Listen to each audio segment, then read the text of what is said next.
दो चीज़ों का आपने ना ध्यान रखना होता है। एक तो कि आपका एम हाई हो, एक कि आप उन लोगों से सीखो। Hello everyone, I am back with another video. I know बहुत स्टूडेंट्स कम टाइम में बैंड स्कोर अपना बूस्ट करना चाहते हैं एंड 15 दिनों में ही इम्प्रूवमेंट लेकर आना चाहती हैं। तो बस मैं ये मेक श्योर करना चाहता हूँ कि आज 15 दिन के बाद आप कह सको कि हमारी इम्प्रूवमेंट आई है। हो सकता है कि आप मेरे चैनल के ऊपर पहली बार आए हो सकता है कि आप कुछ टाइम से मेरी वीडियोस को फॉलो कर रहे हो। प्लीज़ मेक श्योर करना कि आप इस वीडियो को एंड तक देखें एंड इसको फॉलो करें। सभी चीज़ों को साइड कर दो, अभी हम इसको ना ध्यान से समझते हैं। मुझे ना बुक्स रीड करना बहुत अच्छा लगता है। जब भी मेरे पास फ्री टाइम होता है ना, मैं बुक्स रीड करता हूँ। तो उसमें मैंने क्या सीखा है, चाहे वो एग्ज़ाम है, चाहे आपका कोई छोटा सा टारगेट है, कोई गोल है, चाहे ड्रीम है, दो चीज़ों का आपने ना ध्यान रखना होता है। एक तो कि आपका एम हाई हो, एक कि आप उन लोगों से सीखो जिन्होंने वो चीज़ें अचीव करी हैं।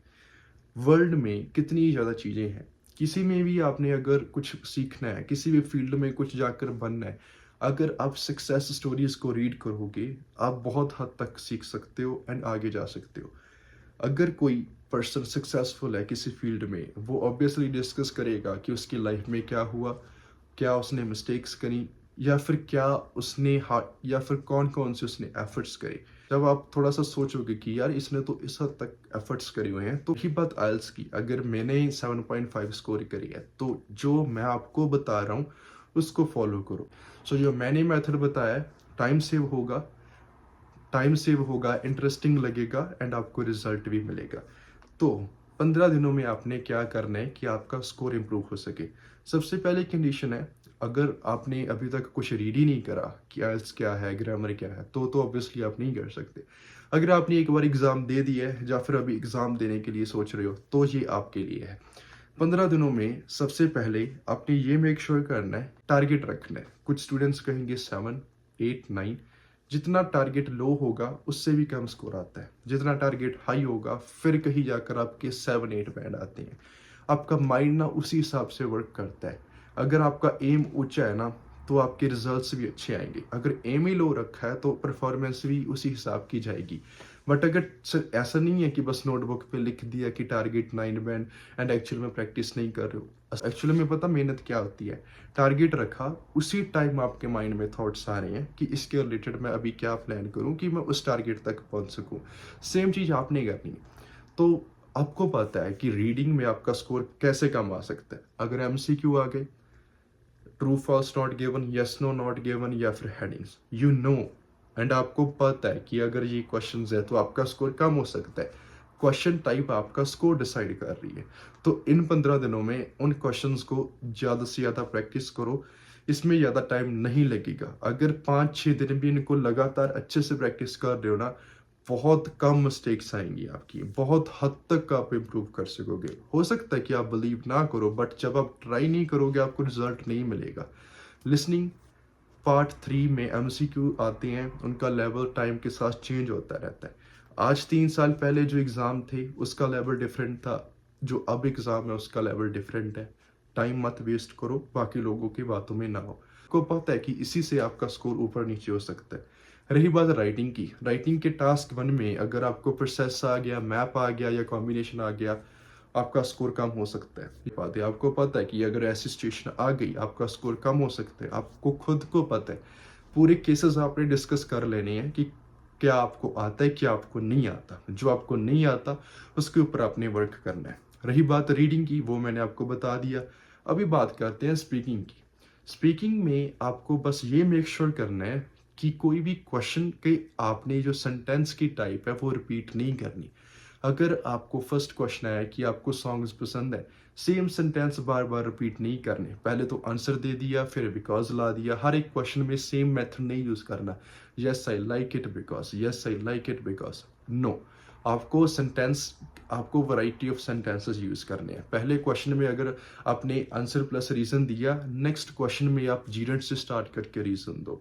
आप कह सकते हो the prime there are many reasons first of all, आप ऐसे डिस्कस कर सकते हो। मेक श्योर करो कि आप उनको अलग अलग वे में एक्सप्लेन करो। रिपीट करोगे एग्जाम में स्कोर अच्छा नहीं आएगा। कॉन्फिडेंस आपको खुद को लेकर आना पड़ेगा एंड अपनी लाइफ में अगर आगे बढ़ना है, कॉन्फिडेंस एंड आई कांटेक्ट इनको सीख लो। अगर ये 2 चीज़ें आपके पास है ना, किसी भी फ़ील्ड में जाकर आप ग्रो हो सकते हो, क्योंकि इन 2 चीज़ों से हमें पता चलता है कि लाइक इस पर्सन में अलग ही कॉन्फिडेंस, आपकी पर्सनैलिटी है। सो ये आपकी लाइफ़ में होना चाहिए। अगर नहीं है तो इसके ऊपर वर्क करना स्टार्ट कर दो। सबसे इम्पोर्टेंट चीज़, अपनी परफॉर्मेंस कभी किसी को मत शेयर करो। सो ये स्टडी प्लान सेल्फ स्टडी का पार्ट है, किसी के साथ मत डिस्कस करो। कई बार क्या होता है, मैं आपको एग्जांपल देता हूँ। अगर आप स्पीकिंग की प्रैक्टिस कर रहे हो, आप ना थोड़ा एक्साइटेड हो जाते हो जब आपने कोई नई चीज़ सीखी है या फिर आपने कुछ सीखा है, तो आप अपने फ्रेंड्स के साथ शेयर करते हो एंड कहते हो कि भाई मेरी एक बार देख लो स्पीकिंग कैसी है। तो कई बार वो कुछ ऐसी स्टेटमेंट्स दे देते हैं कि आप थोड़ा सा उससे अफेक्ट होते हो कि यार नहीं, ये तो फेक लग रहा है, बस 5.5 है जैसे कहेंगे।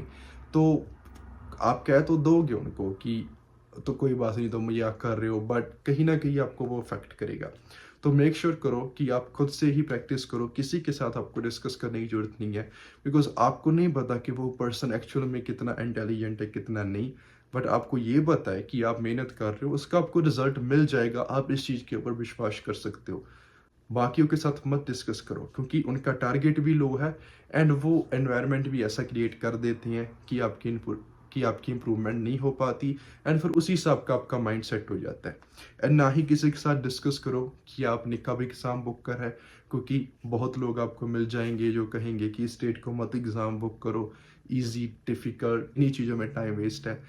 ये नहीं करना। थर्ड, एग्ज़ाम के बाद किसी के साथ आंसर नहीं डिस्कस करने, जो आपने एक बार लिख दिया वो चेंज नहीं हो सकता एंड डिस्कस करने से कुछ भी नहीं पता लगेगा नोटबुक पे कि कौन सी चीज़ों के ऊपर आपने प्रैक्टिस करनी है, कौन सी चीज़ों में आप एक्सपर्ट हो एंड जो आपको मैंने टिप्स एंड ट्रिक्स बताई हैं, जो बाकी स्टडी प्लान बनाए हैं, उनको भी आप फॉलो कर सकते हो।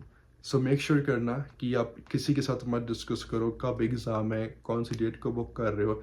जब प्रेपरेशन हो गई, लास्ट टाइम आप अगर चाहते हो कि मैं आपके लिए मॉक टेस्ट बनाऊं, मैं बना दूंगा, उसको फॉलो करके आप देख सकते हो कि आपका कितना स्कोर है एंड आपके लिए बहुत ज़्यादा हेल्पफुल भी रहेगा। तो कोई भी क्वेश्चन है गाइज आपका, प्लीज़ आप कमेंट सेक्शन में पूछना एंड इस वीडियो को ज़्यादा से ज़्यादा लाइक करना, बिकॉज आप जब लाइक एंड शेयर करते हो तो एक्चुअली में मुझे लगता है कि आपके लिए ये हेल्पफुल है एंड मैं आपके लिए और वीडियोस बनाता हूँ। सो अगर इस चैनल के ऊपर पहली बार आए हो तो चैनल को सब्सक्राइब करना मत भूलना। Thanks for watching this video, have a wonderful day.